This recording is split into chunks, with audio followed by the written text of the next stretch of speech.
নমস্কার। রাহুল আগরওয়াল বাবু একটা খুব ভালো কোশ্চেন করেছেন যে কোনো টেনেন্ট মারা গেলেন, তার ছেলেমেয়েরা রেন্ট কন্ট্রোলে ভাড়া জমা দিতে লাগলেন, কন্টিনিউয়াস ভাড়া জমা দিয়ে যাচ্ছেন।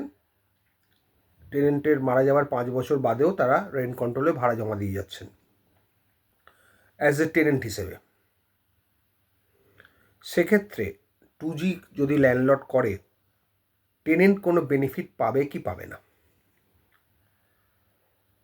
আপনাদের প্রথমেই বলে দিই যে রেন্ট কন্ট্রোলে জমা দেওয়াটা কিন্তু ল্যান্ডলর্ড বাইন্ডিং নয়। আপনার বোনাফাইডনেস দেখানোর জন্যে আপনি রেন্ট কন্ট্রোলে জমা দিচ্ছেন। রেন্ট কন্ট্রোলে জমা দেওয়া মানেই সবসময় যে ভ্যালিড ডিপোজিট তা নয়। ভ্যালিড ডিপোজিটকে প্রমাণ করতে হয়, যেটা ভ্যালিড ডিপোজিট অ্যাজ পার ল, সেটা টেনেন্টকে প্রমাণ করতে হয় কখন কোর্টে মামলা হয় তখন। এবার 2G সংক্রান্ত আইনটা খুব স্পেসিফিক। যদি পার্সোনাল নামে বিল থাকে, রেন্ট বিল, টেনেন্ট মারা যাওয়ার পরে তার ছেলেমেয়েরা 5 বছর রেসিডেন্সিয়ালের ক্ষেত্রে এবং ওয়াইফ লাইফ লং টেনেন্ট রেসিডেন্সিয়ালের ক্ষেত্রে। আর যদি কমার্শিয়াল হয়, ওয়াইফের রাইট থাকছে না, ছেলে মেয়েদের 5 বছর যদি টেনেন্সিটা পার্সোনাল নামে হয়। বারবার বলছি, পার্সোনাল নামে হলে 2Gটা লাই করবে, কোম্পানি বা পার্টনারশিপ ফার্ম হলে 2Gটা সাধারণত লাই করবে না। এটা মাথায় রাখতে হবে। আর একটা জিনিস, ছেলেমেয়েরা যদি রেন্ট কন্ট্রোলে ভাড়া জমা দিয়ে থাকে after 5 years from the date of the tenant, তাহলেও কিন্তু ডিপোজিটগুলো ব্যাড ডিপোজিট হিসেবে ট্রিট হবে এবং ওই রেন্ট কন্ট্রোল ডিপোজিটের কোনো অ্যাডভান্টেজ টেনেন্ট পাবে না। কারণ টেনেন্টই একমাত্র রেন্ট কন্ট্রোলে জমা করতে পারে। কিন্তু 2G মামলায় বা 2G কেসে 5 বছর অতিক্রান্ত হয়ে যাওয়ার পরে টেনেন্ট বিকামস ট্রেসপাসার্স অটোমেটিক্যালি, এবং ট্রেসপাসার্সের রাইট নেই রেন্ট কন্ট্রোলে ভাড়া জমা দেওয়া। সুতরাং ওই টেনেন্ট যদি 5 বছর অতিক্রান্ত হওয়ার পরও ভাড়া জমা দিয়ে থাকেন, ভাড়াগুলো জমা হয় at his risk and cost.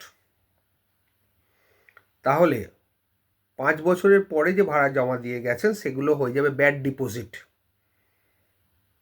এবং যখন এভিকশনের মামলা ফাইল হবে তখন ওই রেন্ট কন্ট্রোল ডিপোজিটকে ব্যাড ডিপোজিট হিসেবে ট্রিট করা হবে 5 বছরের বাদে যে জমাগুলো হচ্ছে। রেন্ট কন্ট্রোলের জানার কথা নয় কখন 5 বছর কন্টিনিউ হচ্ছে বা শেষ হয়ে যাচ্ছে, সেটা রেন্ট কন্ট্রোলের জানার কথা নয়। রেন্ট কন্ট্রোল ভাড়া অ্যাকসেপ্ট করে নেবে, কিন্তু সেই অ্যাকসেপ্টেন্স মানে এই নয় যে ল্যান্ডলর্ড অ্যাকসেপ্ট করে নিল। রেন্ট কন্ট্রোল আর ল্যান্ডলর্ডের তফাৎ আছে। রেন্ট কন্ট্রোল হচ্ছে আপনি আপনার ভাড়াটা, টেনেন্ট তার ভাড়াটা দিচ্ছে তার বোনাফাইডনেস দেখানোর জন্যে রেন্ট কন্ট্রোলের কাছে। রেন্ট কন্ট্রোল ল্যান্ডলর্ডকে রিকোয়েস্ট করছে তোমার ভাড়াটা যদি নেওয়ার থাকে তুমি নাও। যতক্ষণ না ল্যান্ডলর্ড ডাইরেক্ট ভাড়াটা অ্যাকসেপ্ট করছে ততক্ষণ সেটা ল্যান্ডলর্ডস অ্যাকসেপ্টেন্স বলা যায় না। সুতরাং কোনো টেনেন্ট যদি চালাকি করে ভাড়া জমা দিয়ে থাকেন after 5 years from the death of his father or mother, তাহলে সেটা ব্যাড ডিপোজিট হিসেবেই ট্রিট হবে। কিন্তু যদি টেনেন্টের বউ, ওয়াইফ, যার লাইফ লং টেনেন্সি, তিনি যদি ভাড়া জমা দিয়ে থাকেন তার নামে, তাহলে সেটা ব্যাড ডিপোজিট হবে না, গুড ডিপোজিট হবে।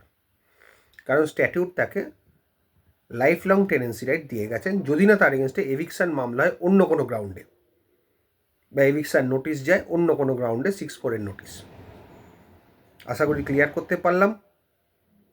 তাহলে সবসময় এটা মাথায় রাখবেন, রেন্ট কন্ট্রোল ডিপোজিট মানেই সবসময় গুড ডিপোজিট নয়, ব্যাড ডিপোজিট হতে পারে যদি সেটা লকে ভায়োলেট করে।